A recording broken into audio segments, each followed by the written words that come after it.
नमस्कार। सुबह के 7:30 बजे उत्तराखंड वासियों के लिए उत्तराखंड एक्सप्रेस लेकर हाजिर हूं मैं कंचन डोगरा नेगी। और सबसे पहले प्रदेश की कोरोना अपडेट आपको बताएंगे, जिसमें रिकॉर्ड केसेस सामने आ रहे हैं। प्रदेश में शुक्रवार को पहली बार कोरोना पॉजिटिव मरीजों की संख्या एक दिन में 200 से ज्यादा आई है। और अब उत्तराखंड में एक दिन में 200 से ज्यादा के जो नए मामले आए हैं वो 216 हैं, कोरोना केस हैं ये।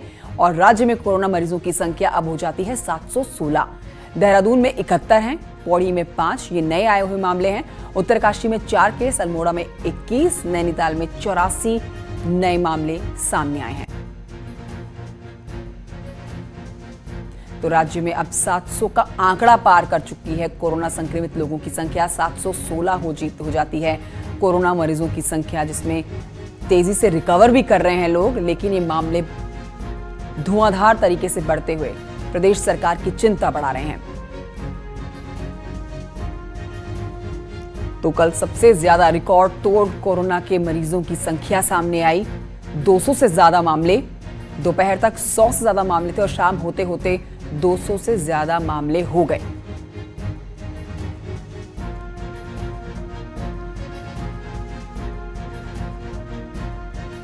इस बीच आपको यह भी जानकारी देने की प्रदेश में अब 12 घंटे खुल सकेंगी दुकानें। राज्य में आज से 12 घंटे खुलेंगे सारे मार्केट। सुबह 7 से शाम के 7 बजे तक का मार्केट खुलने का समय है। शुक्रवार यानी कि कल मुख्य सचिव ने जारी किया था आदेश।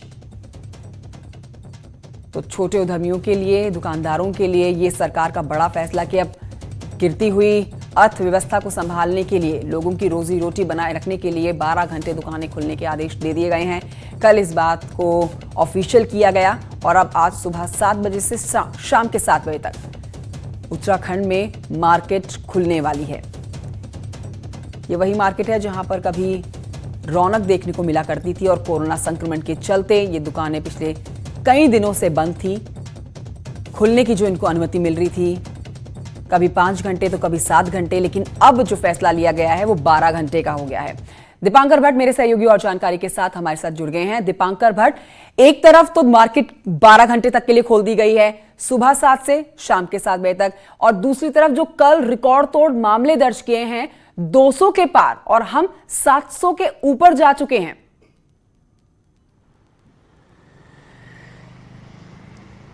बिल्कुल कंचन, लॉकडाउन के 4 फेज हो चुके हैं। 70 दिन का लॉकडाउन कंप्लीट हो चुका है और 1 जून से अब जो लॉकडाउन का फेज 5 शुरू होगा। हालांकि हो सकता है उसमें कुछ रियायतें मिले, लेकिन अगर बात की जाए आज की रियायत की तो यहाँ पर अब 7 बजे से शाम 7 बजे तक लोग मार्केट में जा सकेंगे, खरीदारी कर सकेंगे। हालांकि उन्हें सोशल डिस्टेंसिंग को मानना होगा, मास्क पहनना अनिवार्य होगा। पुलिस को हिदायत दी गई है कि सोशल डिस्टेंसिंग का पालन सभी मार्केट्स में हो। ये तो रिलैक्सेशन है पब्लिक के लिए, लेकिन जो बात आप कह रही हैं कि अब जो लगातार कोरोना के केसेस बढ़ते जा रहे हैं, कल एक दिन में 200 से ज्यादा केसेस आए हैं। सरकार को थोड़ी राहत इस बात की लगती है कि जितने केसेस अभी तक आइडेंटिफाई हुए हैं उत्तराखंड के अंदर, वो केसेस वो हैं, चाहे वो महाराष्ट्र से आए हो, चाहे दिल्ली से आए हो, चाहे गुजरात से आए हो, या फिर उन कोरोना पेशेंट्स के आसपास के परिचित लोग। यानी अभी भी यहां लोकल ट्रांसमिशन है, कम्युनिटी ट्रांसमिशन नहीं है। तो सरकार को यह लगता है कि 70 दिन का वक्त बीत चुका है और हो सकता है कि अगर मार्केट की टाइमिंग बढ़ाई जाए तो लोगों को थोड़ी सी राहत मिले, भीड़ भाड़ ना हो। हालांकि अभी शॉपिंग मॉल, सिनेमा घर और बाकी जो पब, बार, होटल, रेस्टोरेंट, ये अभी भी बंद रहेंगे।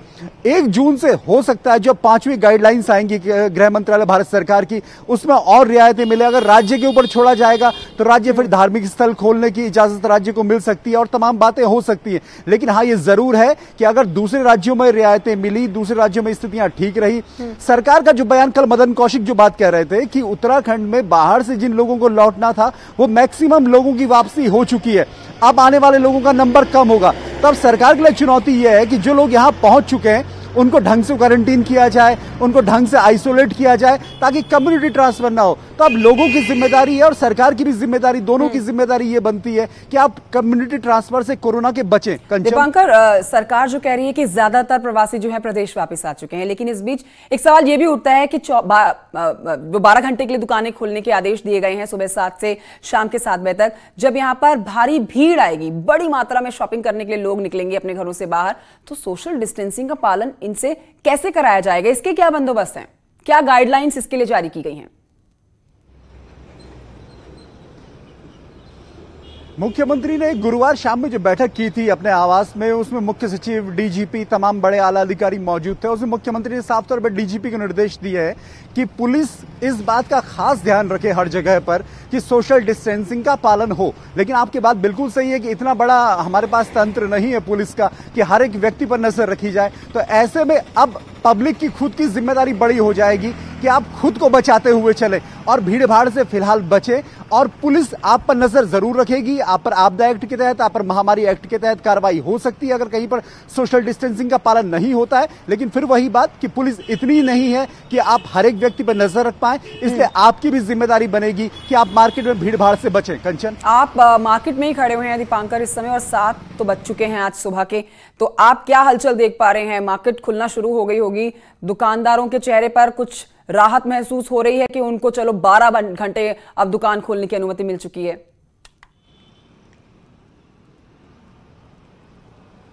कंचन, शनिवार का दिन है और आमतौर पर शनिवार रविवार थोड़ा रिलैक्स डेज होते हैं। हालांकि लॉकडाउन के दौरान पिछले 70 दिन कुछ इसी तरीके से बीते हैं। लेकिन अभी जहां पर मौजूद अभी दुकानें यहां पर नहीं खुली है। हालांकि सब्जी में, मंडियों में जहां सब्जी थोड़ी बहुत आनी शुरू हुई है। लेकिन हाँ, ये जरूर है कि चाहे रिक्शाज हो, चाहे छोटे ऑटो हो, चाहे यहाँ पर जो साइकिल में लोग साइकिल सवार हो, स्कूटी वाले हो, लोगों की चहल पहल अब नजर आने लगी है। और ये भीड़ भाड़ पिछले कई दिनों से नजर नहीं आई थी। लेकिन मार्केट अब अभी 7:30 पौने 8 होने को है। दिन में जैसे थोड़े 1-2 घंटे के बाद हमें ये माहौल दिखेगा जिसकी बात आप कर रही हैं। बिल्कुल, और कम्युनिटी स्प्रेडिंग का जो डर है ना दीपांकर, वो जिम्मेदारी सिर्फ सरकार की नहीं है, वो उन दुकानदारों की है जिनको 12 घंटे दुकान खोलने की परमिशन मिल चुकी है। बहुत शुक्रिया आपका इस जानकारी के लिए। आगे बढ़ेंगे। त्रिवेंद्र कैबिनेट ने शुक्रवार यानी कि कल कई अहम फैसले लिए, जिसमें मुख्य सचिव से लेकर चतुर्थ श्रेणी के कर्मचारियों तक 1 दिन के वेतन की कटौती का फैसला ले लिया गया। अब प्रदेश के सभी विधायकों के भत्तों में भी होगी 30% की कटौती। यह बड़ा फैसला भी लिया गया। वहीं अब राज्य में कोई भी व्यक्ति कहीं से भी कहीं जा सकता है।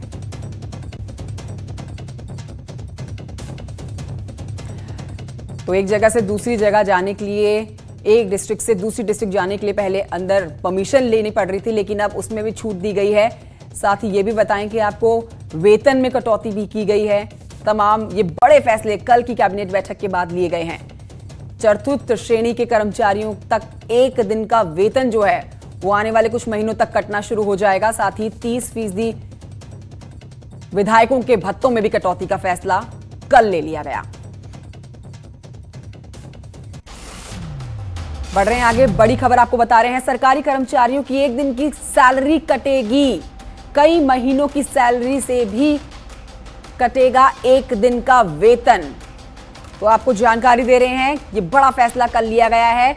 फरवरी 2021 तक की जो सैलरी कटने का 1 दिन की फैसला लिया गया, वो कल ले लिया गया। फरवरी 2021 यानी कि अगले साल की फरवरी तक सैलरी का 1 दिन का वेतन कटेगा। वित्त सचिव अमित नेगी ने जानकारी दे दी है इस बात की, आदेश जारी कर दिए हैं। और अब कल कैबिनेट ने इस पर बड़ा फैसला लिया था। सरकार ने भी निर्णय लिया, हम किसी का भी भत्ता किसी भी रूप में किसी भी कर्मचारी का नहीं काटेंगे। लेकिन साथ साथ कैबिनेट ने एक निर्णय लिया है कि चीफ सेक्रेटरी से लगाकर नीचे तक जितने कर्मचारी हैं, इस वित्तीय वर्ष तक प्रत्येक महीने 1 दिन का वेतन मुख्यमंत्री राहत कोष में देंगे। तो कल की कैबिनेट की बैठक में कई बड़े फैसले लिए गए। बढ़ते हैं आगे, आपको बताते हैं कि विकास नगर में खनन माफियाओं के हौसले कितने बुलंद हैं। इसकी सच्चाई रोहाड़ा कालसी में सामने आई, जहां पर खनन माफियाओं ने नदी का रुख मोड़ दिया। रिपोर्ट देखिए। विकास नगर से गुजरने वाली यमुना नदी में बड़े स्तर पर चोरी छुपे अवैध खनन हो रहा है और खनन माफिया नदी की धारा मोड़कर अवैध तरीके से पुल का बनाकर खनन का काम कर रहे हैं। ग्रामीण भी नदी की धारा को गांव की तरफ मोड़े जाने की शिकायत प्रशासन से कर चुके हैं, लेकिन कोई सुनने वाला नहीं। रोहाड़े का मामला है। यहाँ पे खनन पट्टा धारक द्वारा अवैध रूप से यमुना नदी का मार्ग गाँव की ओर मोड़ दिया गया है, जिससे उसका पानी गाँव वालों के खेतों में जा रहा है। इससे संबंधित मामले में हम कई बार एसडीएम कालसी और तहसीलदार से मिले हैं, मगर उनके द्वारा कोई भी कार्रवाई नहीं की जा रही है। नदी की धारा को बांटकर गांव की तरफ मोड़े जाने के मामले में प्रदेश कांग्रेस अध्यक्ष प्रीतम सिंह ने कहा कि अवैध खनन प्रशासन की देखरेख में हो रहा है। कि अगर आपने जेसीपी और पोकलैंड को उतारने की अनुमति दी है तो जो आपका पट्टा होगा उसी पट्टे में करेंगे ना, उस पट्टे से बाहर भी करेंगे। ये भी है सरकार का आदेश है। नदी का आप जो है बहाव जो है क्या नाम जो उसको मोड़ने का काम करेंगे, ये अधिकार कहाँ से दे दिया? वहीं पूरे मामले में बीजेपी प्रवक्ता मुन्ना सिंह चौहान का कहना है कि अवैध खनन स्वीकार नहीं किया जाएगा और जो लोग अवैध खनन कर रहे हैं उनके खिलाफ कार्रवाई की जाएगी। प्रश्न ही नहीं उठता क्योंकि अवैध खनन के ऊपर त्रिवेंद्र सिंह रावत जी के सरकार में बहुत सख्ती है। मेरे ख्याल से जितनी सख्त कार्रवाई अवैध खनन के ऊपर विकासनगर विधानसभा क्षेत्र में हुई शायद और जगह नहीं हुई हो। बहरहाल नदी की धारा को मोड़कर अवैध पुल का निर्माण कर किए जाने वाले खनन के काम से न केवल सरकारी सिस्टम पर उंगलियां उठेंगी बल्कि भविष्य में ये गांव के लिए भी खतरा पैदा करेंगी। न्यूज़ 18 के लिए विकासनगर से मुकेश भट्ट की रिपोर्ट। यहां आपको ये भी बता दें कि नैनीताल के नंधौर वाइल्ड लाइफ सेंचुरी में खनन की अनुमति देना राज्य सरकार के लिए मुश्किलें खड़े करने जा रहा है। शुक्रवार यानी कि कल हाईकोर्ट ने राज्य सरकार से पूछ ही लिया कि जब एनजीटी और हाईकोर्ट के आदेश हैं कि 10 किलोमीटर के दायरे में खनन नहीं किया जा सकता तो कैसे अनुमति दी गई। इसके साथ ही कोर्ट ने पूछा है कि क्या यहां खनन के लिए national board of wild life से अनुमति ली गई है। दरअसल राज्य सरकार ने पिछले साल 19 दिसंबर और 8 जनवरी 2020 को खनन की अनुमति दी है, लेकिन गांव के लोग इसका विरोध कर रहे हैं।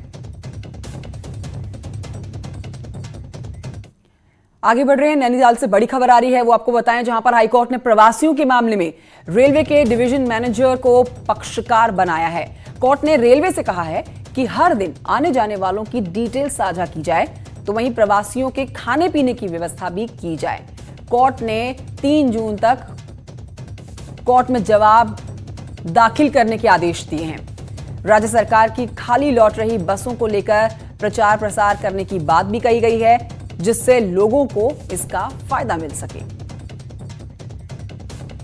ब्रेक के बाद आपका स्वागत है। कॉर्बेट नेशनल पार्क में वन्य जीवों की अद्भुत दुनिया है।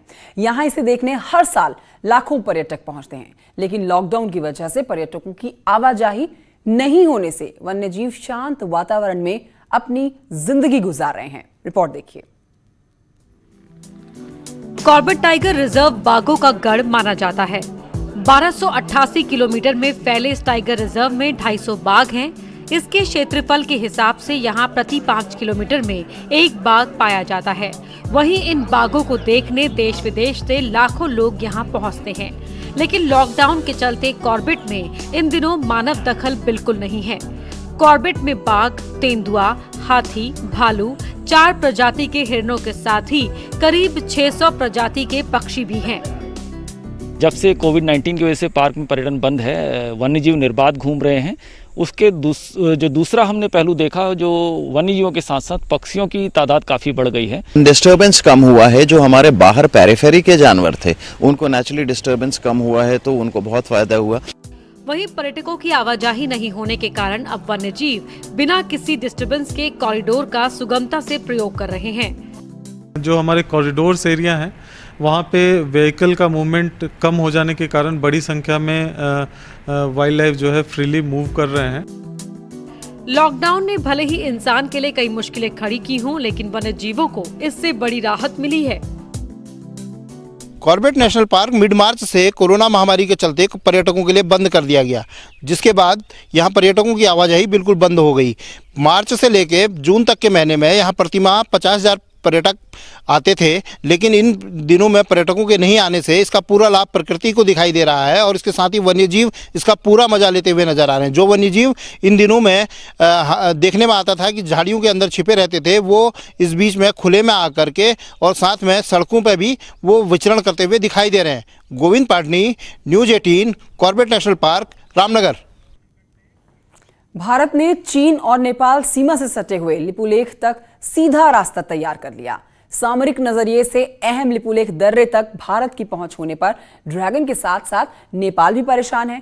ये रास्ता भारत के लिए कितना अहम है, इसी से समझा जा सकता है कि एशिया की सियासत भी इन दिनों इसी के इर्द गिर्द फोकस है।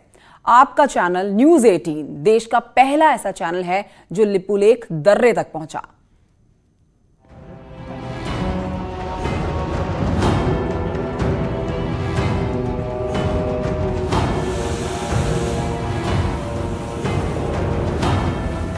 8 मई को लिपुलेख सड़क का उद्घाटन हुआ था। उसके बाद से ही ये सड़क पूरे के पूरे एशिया में चर्चाओं का विषय बनी हुई है।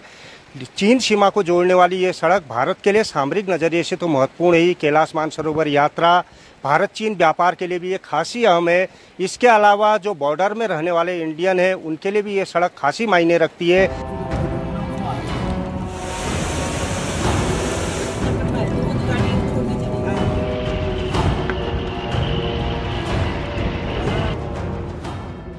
बारह साल की कड़ी मेहनत के बाद बीआरओ ने भले ही चीन की दहलीज तक सड़क काट ली हो, लेकिन इस पर सफर करना अभी भी आसान नहीं है। करीब 17,000 फीट की ऊंचाई को जोड़ने वाली लिपुलेख सड़क में गर्भाधार से छियालेख तक का सफर रोमांचित तो करता ही है, साथ ही दांतों तले उंगली दबाने को भी मजबूर कर देता है। नीचे रौद्र रूप में बहती महाकाली नदी और ऊपर गगनचुंबी पहाड़ यात्रियों की सांसें थामने के लिए काफी हैं। लेकिन न्यूज़ 18 इसकी परवाह किए बिना अपने दर्शकों के लिए वहां पहुंचा, उस जगह जिसके बारे में इन दिनों हर कोई जानना चाह रहा है। लिपुलेख तक सड़क पहुंचने से मानसरोवर यात्रा में पैदल यात्रा तो इतिहास के पन्नों में दर्ज हो गई है, साथ ही चीन और नेपाल बॉर्डर पर बसे दर्जनों गाँव की राह भी आसान हुई है। लिपुलेख तक सड़क बनना हमारे ब्यास और चौदास दारमा घाटियों के लोगों के, धारतुला तहसील के लोगों के लिए एक बहुत क्या कहते हैं सार्थक जीवन के लिए हुआ है। सफ़र बहुत आनंददायक है, रिस्क भी है। सफ़र में थोड़ी दिक्कत भी हो रही है, बहुत परेशानी भी हो रही है। रोड बहुत बढ़िया बना रही है, लेकिन कहीं कहीं पर तो बहुत ही दिक्कत आ रही है।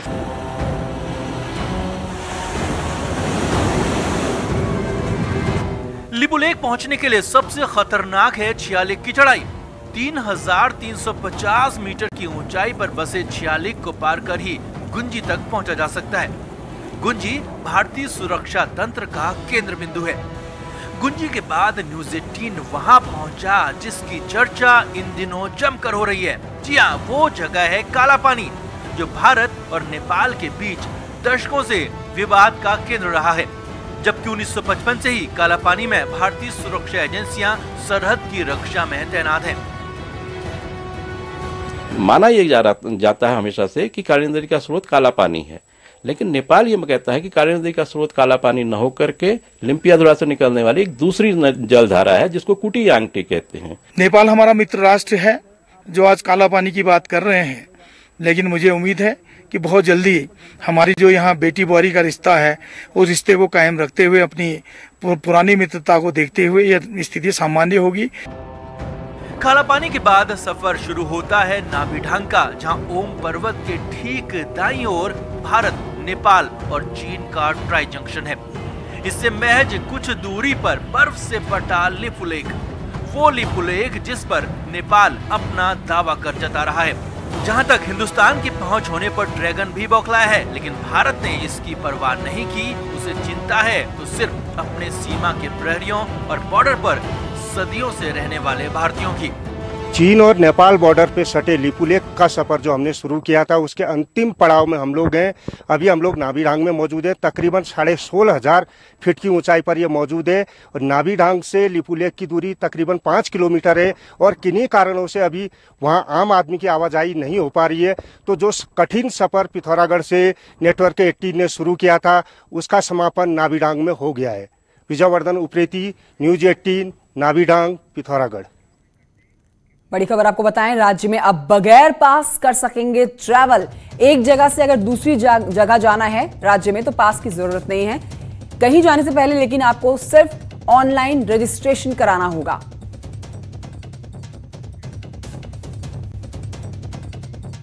उत्तराखंड एक्सप्रेस में अभी के लिए इतना ही। आप देखते रहिए न्यूज़ 18।